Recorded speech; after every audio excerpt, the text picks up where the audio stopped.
Welcome back guys. ഇന്ന് നല്ല മഴയുണ്ട് പുറത്ത്. അപ്പോൾ ഒരു വടപ്പാവ് ഉണ്ടാക്കിയാലോ? അതിനുവേണ്ടി കുറച്ച് ഉരുളൻകിഴങ്ങ് വേവിച്ച് മാറ്റി വെച്ചു. ഓൾറെഡി ഞാൻ ടാമറിൻ ചട്നിയൊക്കെ ഉണ്ടാക്കി വെച്ചു.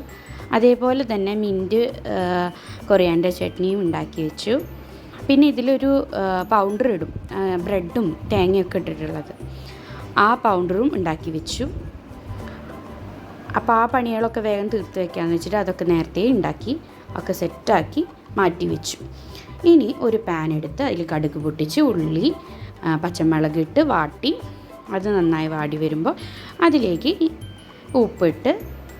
ഉപ്പിട്ടിട്ട് നന്നായിട്ട് അതൊന്ന് വാട്ടിയെടുത്ത് അതിലേക്ക് ജിഞ്ചർ ഗാർലിക് പേസ്റ്റ് ഇട്ടിട്ട് അതിൻ്റെ പച്ചക്കുത്ത് മാറി വരുമ്പോൾ നന്നായി അതുവരെ ഇളക്കി എടുക്കുക. അതിനുശേഷം നമുക്ക് മസാലകൾ ഇടാം. ഞാനിവിടെ ഇത്തിരി കായപ്പൊടി ഇട്ടിട്ടുണ്ട്, പിന്നെ മഞ്ഞൾപ്പൊടി, മുളകും പൊടി, ഉപ്പ് നേരത്തെ ഇട്ടിട്ടുണ്ട്.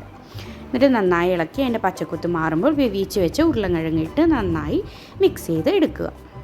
നന്നായി കട്ടിക്ക് മിക്സ് ചെയ്ത് എടുക്കണം, വെള്ളം ഒഴിക്കാൻ പാടില്ല. അപ്പം നമുക്കിനി ഓരോന്ന് വറുത്തെടുക്കാം. ഒരു ചീഞ്ചട്ടിയിൽ ഓയിൽ വെച്ചിട്ട് അതിലേക്ക് ഓരോ ബോണ്ടകൾ കടലപ്പൊടിയുടെ മിശ്രിതത്തിൽ മുക്കി വറുത്തെടുക്കുക. കടലപ്പൊടിയുടെ മിശ്രിതത്തിൽ വെള്ളം, കായപ്പൊടി, മുളകും പൊടി, മഞ്ഞൾപ്പൊടി, ഉപ്പ് ഇട്ടിട്ടാണ് ഇതാക്കണം. ബാക്കിയുള്ള ബാറ്ററും വറുത്തെടുക്കണം. അതേപോലെ തന്നെ പച്ചമുളക് കീറി അതിൽ ഉപ്പിട്ടിട്ട് അതും വറുത്തെടുക്കാം. ഇനിയിപ്പോൾ എല്ലാം ഞാൻ നിരത്തി വെച്ചിട്ടുണ്ട്. ഇനി എങ്ങനെയാണ് അറേഞ്ച് ചെയ്യണമെന്ന് നോക്കാം. ഈ ബണ്ണിന് പകരം സാധാ ബണ്ണും യൂസ് ചെയ്യാം. എന്നിട്ട് ഇതിൻ്റെ ഉള്ളിൽ ഇനി ഗ്രീൻ ചട്നി തേച്ച് ഒരു ഭാഗത്ത് ഗ്രീൻ ചട്നി തേക്കുക, പിന്നെ അപ്പുറത്ത് ടാമറിൻ ചട്നി തേക്കുക, പിന്നെ ആ പൊടിയിടുക. അത് കഴിഞ്ഞിട്ട് വറുത്ത് വെച്ചിട്ടുള്ള ആ ബോണ്ട വയ്ക്കുക, മസാല ബോണ്ട വയ്ക്കുക.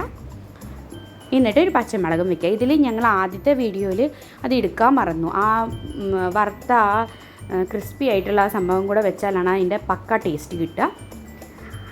അപ്പോൾ നിങ്ങളെല്ലാവരും ഇത് ട്രൈ ചെയ്ത് നോക്കണം. സ്ട്രീറ്റ് സ്റ്റൈലിലുള്ള ഈ ഒരു വടാപ്പാവ് ഈ മഴയത്ത് കട്ടൻ ചായക്കൊപ്പം അടിപൊളിയായിരിക്കും. എല്ലാവർക്കും ഈ റെസിപ്പി ഇഷ്ടമായി എന്ന് വിചാരിക്കുന്നു.